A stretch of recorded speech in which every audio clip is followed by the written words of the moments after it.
Hey, what's up, guys? This is Camden. Welcome back. Teaching English online. I just finished up my evening lessons on Palfish. Having a wonderful day. It's been a great week since the last time I uploaded my last video. And this is the dark side of teaching English online. You're in a room all day, and there's nobody to talk to. And you're just teaching kids who barely speak English. Sometimes they don't even know how to answer, "What is my name? Where are you from?" Sometimes they just repeat it. Well, I'll tell you that you got to be the right person to be an online instructor, and you might not even have to be, a 15 or even a 10-year or 5-year veteran teacher. Maybe you're just a great online instructor. You like interacting with kids. Like many other teachers are finding out that they love to teach English online. That there's also a dark side to teaching English online.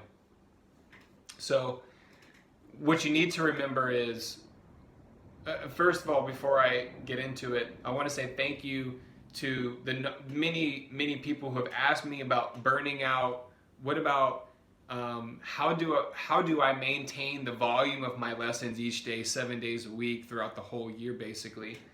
And how do I do that every day? How do I maintain that excitement, that happiness, and the satisfaction that I get with my lessons and my students? So in this video, I'm going to go into that, and I just wanted to say thank you guys to everyone who's been asking me about this particular topic. So thank you very much. So I just want to say what works for me is, I'm going to tell you like 4 things right in a row. The first thing is that what always works for me is 1, 2, 3, 4. No more than 4 lessons in a row. Now, I've done 6, I've done 8 lessons in a row, yes. And if I didn't work for 2 days or something and I opened my schedule on a Saturday or Sunday, maybe I would still, which I haven't done in months, like 14 or 16, 18 classes a day. It's been a long time since I've done that. And there's many reasons behind that as well. But the first thing is I do 4 lessons in a row just because it's like basically 2 hours, basically 2 hours of teaching. And I think that's a perfect set. And then you can take that 25, 30-minute break and then go back into it. So what I've been doing with my schedule is 5:30, well, I'll just say Thailand time, okay?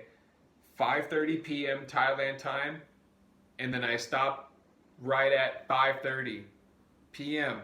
That gives me 25 minutes to eat, gives me 25 minutes to walk around the house, check out the garden, see what's going on. You could take a walk outside, just avoid being on the screen. That's the name of the game. If you go and start checking all your messages and then 15 minutes goes by and say, "Oh, I'll take the last 5 minutes and just relax." And then the whole 25 minutes is going to be gone before you know it from watching videos, and I'm speaking from experience. So I take that break now. It's why it's so great to be in a house again and just walk outside here, eat my food outside, have the dogs around. It's nice. I'm right out here with nature. It's a great environment. And it was an adjustment, it was an adaptation, but I'm much happier out here in the country. Number 2 piece of advice is your environment. What was starting to really drain me, I had a great January. It was the highest paying month that I've gotten in a long time, and I haven't gotten that since, because I was in level 5. I was not level 5. I was level 5 for February because I did more than 300 lessons in January. And I started to realize I was like trapping myself in this room in my condo in Chiang Mai. And yes, I'm still happy teaching English online. Yes, I'm happy and inside and out. I got all that, but I was imbalanced. I didn't have enough balance. I wasn't taking care of my food. So I just want to say, make sure you take care of your nutrition. Make sure you're drinking enough water. Make sure you got enough food, and you got food prepared, and you're setting things up for the next day and 2 days, and having those ideas, writing it down in some type of journal or putting it into your phone, or just getting into a good daily routine habit of that, and it'll be like second nature to you. So those are really things that we already know, but I just threw that out there for just a quick reminder. Number 2 thing I have to say, beyond taking a break after the 4 lessons, and you're going to do yourself a favor, and you're going to do the students a favor too, because if you're going into that 5th, 6th class in a row, or 7th or 8th, and your energy drops, the quality of the lesson drops, you risk getting a complaint from the parent, and you're also doing a disservice to Palfish, you're doing a disservice to your name, and you're doing a disservice to the student who paid for the lesson to sit right there with you, and that your job is to energize them, motivate them, encourage them to learn and improve their English. So number 2 is when you're starting to really feel impatient, frustrated, stressed out. Those are all things that I've been through. Those are all things that we all go through. All online English teachers have been through these different stages and phases and feelings and emotions. There's just no way around it at all. So things might feel repetitive. Sometimes you're on your 4th class in a row, or maybe you just started the morning or the afternoon, whatever it comes in your schedule, and you get a student, you're ready, you're excited, and hello, how are you? Takes 10 seconds to respond. Hello, how are you, teacher? I'm good, and you? I'm good, and you? And then they'll basically repeat the same thing that you're saying. So it's like, oh gosh, what am I going to do? So you go to the slide and nothing's working. Almost 15 minutes into the lesson and it's still not progressing. You're now nervous. Maybe the parents are going to complain. I'm going to have to pay money, for the complaint. A lot of things are rushing through the head. And then you might have a little breakthrough moment. You have to remember to enjoy yourself and look at it from the student's perspective. Look at it from the student's perspective. So even though you're feeling burned out and drained, flip that coin just for a moment and empathize where your student is at. Whether they're listening really well or focused or have the attention to the lesson. Because think about if you're six years old and you're learning Chinese, or you're learning Thai, a language that's very different from the English language. And the teacher is speaking Thai to you or Chinese, and you're 6 years old. It's like you can't really answer so much. You only have but so much knowledge of vocabulary and how to say I like, I don't like, stuff like that are kind of basic. So all students are going to be at different levels. I've built up a lot of great regular students, and that's taken a lot of, I don't want to say pressure off me, but it puts me in a zone where it's like, wow, I've had the student for 2 years, almost 3 years. So when I have the lesson with the student, there's also challenges to that, because if you've had a student for a long time, and it doesn't matter if they go to another teacher, at all in any type of situation, but you as a teacher need to making sure that you're helping that student progress and the lessons are not staying the same. Hey, how are you? And you're just showing pictures. You're going through the lesson. You got to think a little bit more on your feet with some of your regular, long-term students to keep that quality up. Okay, it's a different type of quality and strategy that you have to go for when you're dealing with new students or students who are, really struggling with English, who really need your encouragement and your patience, So each type of student is going to be different. So when you get your regular students, be very grateful for that, because they're putting the trust in you to continue lessons and improving their English. So, and the next thing, number 3 is, if you, regardless of your fitness history, your exercise history, people, your health history, whatever, if you're dealing with stressed out, burned out, impatient, and you're just like your energy's low and your whole quality of the lesson doesn't feel like it was maybe when you first started, what I'm just trying to say is You got to get out. I go to the gym, you know, even if it's 2 times a week or 3 times a week. There's science behind this. There's tons and tons of clinical studies.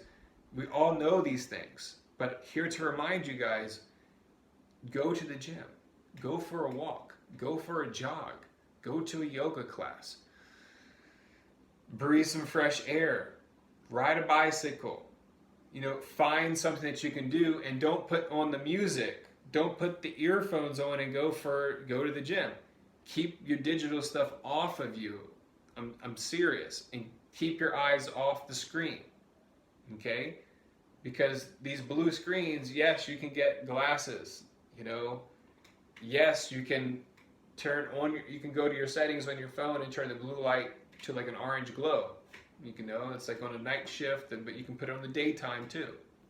But still, we're looking at a screen. We're looking at this artificialness, and then at night we have the artificial light coming at us, you know, past 7 p.m. basically. So if you're teaching at night a lot, you're going to run into some more issues. I've noticed that also.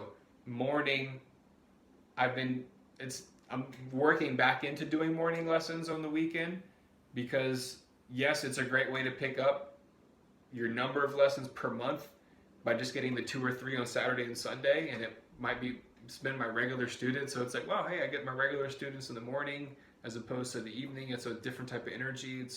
I'm a morning person actually. But the thing is, when you have natural light coming into the room, I've noticed, maybe you have noticed, you can comment below, the natural light coming into the room, you know, I don't need the artificial light or my LED lamp. You know, it's great for my eyes, but as soon as 6:30, 7:15 kind of starts rolling in, and you know, so by 7:15, 7:30, when I'm doing my last 2 lessons, I can really feel the strain on my eyes a lot more from looking into the screen so much. So there's different things that I've brought up in this video that you just need to be more aware of. And then also, don't forget this. Teaching English online is like the greatest teaching job in the world. I mean, it really, really is. And if you can make good money from it too. That's the most amazing thing about it. And not only that is, you have the freedom to be at your home, to earn your income, to improve people with their English, and you get satisfaction from that, and they get satisfaction from that. You know, and it's a mutual thing. And then at the same time, flexibility. If you have to go on vacation, you know, as long as it's, you know, if you built up regular students, you want to inform your students and let them know in the lesson, or write a message to them. It can be English and Chinese. I'm going for a vacation for 3 days, or I have to fly for this next day, or I'm taking a 7-day vacation. And a lot of the students will be happy if you share, you know, a photo with them or something like that, you know, on your moments, or post a video, because when you do that, it just brings out a different type of bubble, a different type of energy that's drawing to you. You're trying to attract that attention to you on your own type of wavelength. For me, it's Palfish. You know, whatever type of English platform that you're on, you have got to find a way to draw that attention to you. Just a little side note. Next, getting back into the natural light, you need to be aware of all these things. And going to the gym has helped me. Reducing my amount of classes, instead of being, you know, 12 to 16, I've got it down to about 11 to 9. And I'm doing that because I do it 7 days a week. It is at a high volume, and I'm doing that pretty much throughout the whole year, you know? So I'm pacing myself for the marathon, you know? Not just, I like sprint, that's my thing, but I'm not being a sprint runner in this. I've burned out and I've learned from my lessons. So you've also got to do this, guys. Sometimes, like, I love having a garden now because I'm out here in the natural sunlight, and I'm not on my phone, not looking at the screen, not playing with it, not checking updates, no notifications, nothing. I'm outside. And then when I go back in, the phone actually looks kind of funny. It's like, whoa, it's the first time I'm using it in like 3 hours, you know? You take that break, and then you start teaching, and then boom, you finish teaching, you're like, whoa, those 4 classes went by so fast this time, you know? So all those things, you got to sometimes go to the beach. I don't know if you guys are in Thailand, but I've been neglecting the beach because I was in Chiang Mai. Anyway, that's a different story. I got myself out of debt, and that was a big thing, but wasting a lot of money on restaurants and things like that, and just consumerism, you know. And now that I'm here at the house in the country, saving money, it's a whole different type of person that I'm maturing to, and I'm encouraging you guys out there as well. You know, go to the beach, you know, if you're in Thailand or wherever you are, and just unplug for a day, 2 days, and just relax. You know, go get a massage, you know. There's so many things that you can do. And I think the number one key is to get off the phone, to get off the screen, and stop looking at the screen. And when you do that, you will do a better service for your students, and it's better for your health long term with your eyes and short term. And you'll do service here. You know, all these new studies coming out, the more time we're spending on these digital devices, the more depression, a lot of mental illnesses are on the increase, on the rise, and they're relating it all to the whole smartphone thing of, you know, insecurities inside and not feeling self-confident enough and all these things. So make sure you guys are taking care of your health, your happiness, and your wealth. And that's why I'm so thankful. Thank you, God, for helping me find Palfish on a Google search and Little Corn Island back in April 2016. Amazing, because it's changed my life. It's changed a lot of people's lives. It's great money. There's freedom. There's flexibility. And you got to remember those things when you're teaching every day. When you go into Palfish, you got to think, wow, this is like this amazing opportunity I have.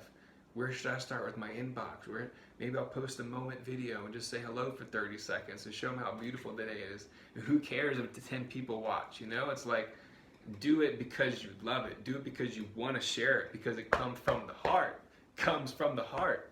Okay, guys, I want to say thank you so much for the love and the support out there on the YouTube channel. All the questions and comments, I really, really appreciate it. And to the people who have messaged me about burning out and how do you maintain the high volume of lessons each day teaching English online and just feel like your energy is, zonked out. So these are all things that I was trying to reach to you guys in this video. And yeah, it takes me some time, a few minutes to get it out. But anyway, gonna go eat my dinner now. And I'm going to have some mango wine, that I've been saving to have here with my wife's family. And just very happy, grateful for everything. And you just have to focus on what you have. And I've learned that is the best piece of advice, because yes, have your dreams, have your goals, but be happy with what you have around you. I know that sounds so basic, but be thankful. Be so thankful that for everything that you have. And the more you stay thankful for that and you stay in that zone of thankfulness, it is true. It really is. The more great things will multiply in your life. It is a state of attitude and where your behavior is at, And when you take an honest look at yourself, where your attitude and what your behavior and your habits are, it may not be pretty. It may need some cleaning up. And that's going to be up to you. And it's up to me and all of us out there each and every day. But we have got to have the faith, the blind faith, to keep walking forward. And we've got to find something that we love, yes, but also how can we make money from it? Because we need money in this world. For a long time through my 20s, I wasn't a really great person with money. I wasn't saving money. I was blowing money, like just spending it here and there, And then now I'm in a totally different place where I have the career. It took me a long time, but it was destiny. It was true destiny that I found Palfish, So without family and without friends, none of this would have been possible to be here in Thailand. And I share that with you guys. If someone helped you in any time of your life and you have a memory of it or something, send a message to that person. Tell them thank you and why. You never know how much a small thank you can take you. So I'm hoping the best for you guys out there as I started in the new year of 2019. I'm hoping that this new year is amazing for you. The winter is finished. The spring is coming in. It's pretty much here, pretty much all around. Some of my students are still in northern China and it's still kind of cool, but it's warming up. And then, the springtime, and then we got to get ready for the summer because it's going to be a really busy summer teaching English online. And it's a great opportunity to get mornings, take a break, get lunch, take a break, and get evenings and take a break, go to sleep.